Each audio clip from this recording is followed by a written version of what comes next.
domain and range are related because they're similar ideas, but domain is the set of all values that an independent variable can have. And the range is the set of all values that a dependent variable can have. We think of the independent variable as x and the dependent as y. So if you're looking on a graph, domain is looking at all the values that x could be, range is looking at all the values that y could be. So let's have a look at different ways that we can write domain and range. And we're going to look at this graph to begin with. It's the first one on your handout. And it says write the domain and range of this graph in sentence form. So we're just going to write a description of the domain. So first of all, x values are here on the horizontal, right? That's where you're going to find the domain. So what you need to look at is what's the lowest x value on the graph? And it's, actually let's do it here.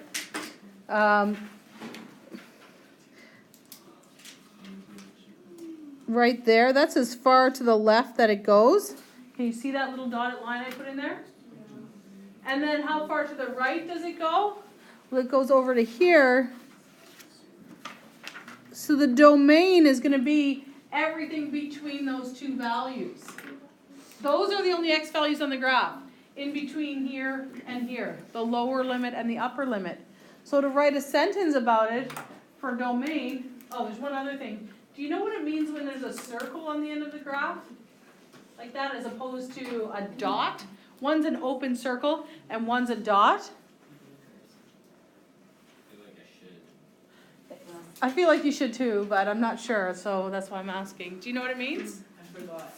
It's like continuing.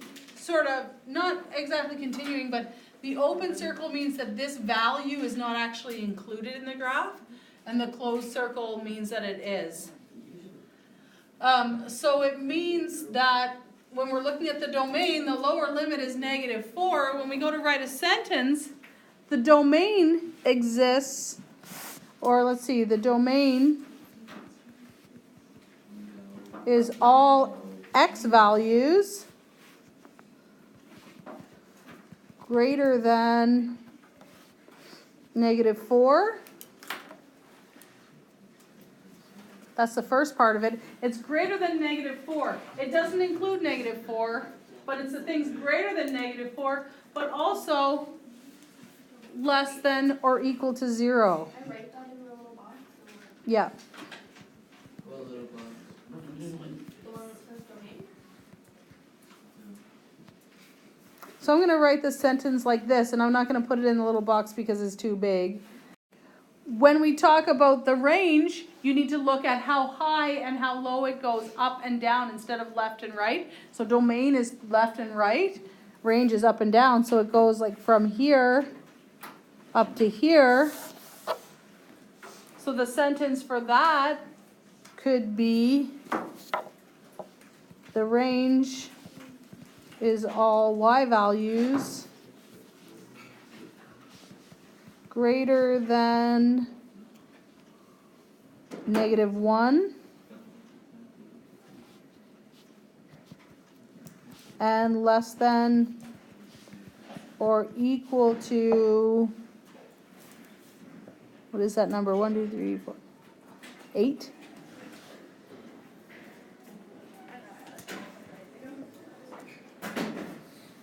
There's a possible sentence for the range. So this one asks you to write it as a number line, and I actually never really see domain and range written this way, but it was here on the worksheet I was using, so I figured we might as well include it. As a number line, you would write domain, and we can just use a capital D for domain. So I'm going to say domain, and then draw a number line, and it's going to show how far to the left does it go, how far to the right does it go. So for domain, this one goes over to here and over to here. What's the lower limit for the domain? -7. -7. Yep. And the upper limit?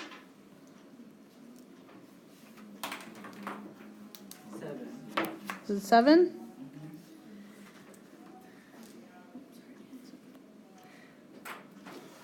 So I'm going to make a number line.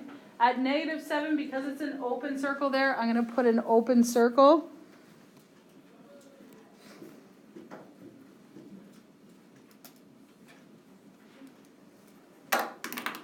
And then fill in all the way over to the upper limit where I'll put a closed circle. Do the same thing with the range. Look at what's the lower limit, and it looks like it stops there. And what's the upper limit? It goes up to there. So we're going to write range, and then again make a number line. What should I put as the lowest number on the number line? 1, 2, 3, -3. And then it goes up as high as 1. I'm just trying to decide on an open circle. The open circle is going to go here because it's the top part that has the open circle at 1. And then a closed circle down here. And we'll fill in between. Now this one, set notation, you're going to see and use a lot. It's one of the more common ways of stating domain and range. So I'm going to start again with that kind of box, lower limit for the domain, upper limit for the domain. And then we'll do the same for the range, lower limit for the range, upper limit for the range, and that box defines where the relation is on the graph.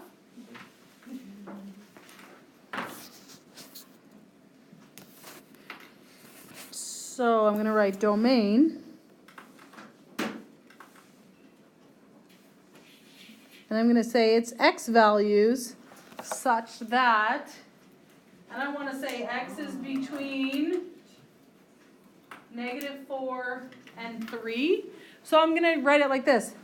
-4 is less than or equal to x is less than 3. And that means the graph is between -4 and 3. -4 is included, closed circle, but 3 is not, open circle. And that's a very specific way of writing domain. It's called set notation. It uses these set brackets. And then you state what variable you're using. And this line means such that. So it's x such that x falls between -4 and 3. For the range, instead of putting x such that, I'm going to put it's y value. So y such that, what's the lower limit of the y? 6? -6? So we'll put the -6, less than or equal to y, and is less than 2. So lower limit, upper limit, it's between those two values. That's how we're going to write it in set notation. This is domain and range as a discrete list. The only time you're going to do a discrete list is if it's just points on a graph, not if it's a continuous. So if it's a line, don't use a discrete list. Only use it for points. And it's going to look similar to set notation in that it uses those same set brackets, but then all you're going to do is list the x values that are a part of the graph. So you look at the points, starting at the left and going to the right. Here's the first point on the graph. It has an x value of 3, so you're just going to write a 3. Keep going to the right until you hit another one, and it's, well, both of these, the x value there is 7. So write a 7. And keep going over to the right. The last one is at 8. So the discrete list is pretty easy. But it only works when it's points on a graph, not if it's a continuous line. So you just literally list every x value that's part of the graph. So you have an x value here, here, and here. Those are all the x values. So you list those three values, 3, 7, and 8. And then for the range, starting at the lowest y value, just list them again. So here's the first one. When you start at the bottom on the way up, that's at -2. That's the y value of that point. Keep going. The next one's here at 0. And then keep moving up. And you have one here at 9. And that's all you do for a discrete list. The last one we're going to look at together here is interval notation. And it's this graph. That's actually a sinusoidal function, which you won't really look at much until grade 12. But it doesn't matter. We can still figure out the domain and range. Interval notation, I think, is the easiest one. All you have to do is look at what is the lower limit of the graph and what is the upper limit, and write those two numbers, basically. And then there's a little more to it, but it's pretty straightforward. If you look, I'm going to actually do the range first for this one because it's easier. The lower limit of the graph, it never goes below -2. And the upper limit, it never goes above 1. So I'm literally just going to write -2, 1, and put square brackets around it. Lower limit, upper limit. That's how easy interval notation is.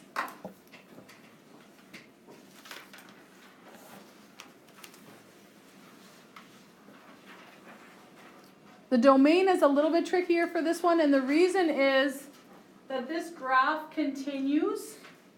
So because there's no kind of dot at the end, we are going to assume that this graph is going to continue to the right and left forever. And it's going to keep making that wave pattern forever, way out here to the left. How far to the left? What's the lower limit? Is that unlimited? Unlimited, yep. Just put what? Yeah.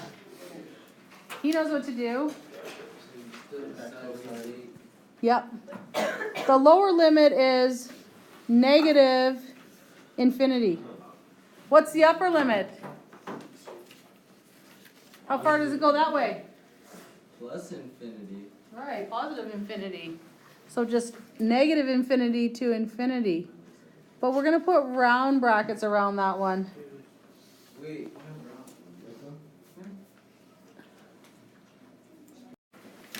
The difference between whether you put the round brackets or the square ones, or sometimes these are called soft brackets, and these are called hard brackets.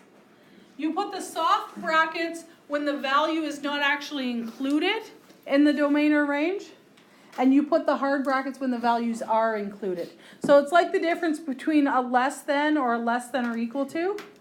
It's like the difference between an open circle and a closed circle. Soft brackets means the value is not included. Hard brackets means it is. Infinity always gets soft brackets because it's not an actual number. So you can't actually say that infinity is included. So it always gets a soft bracket.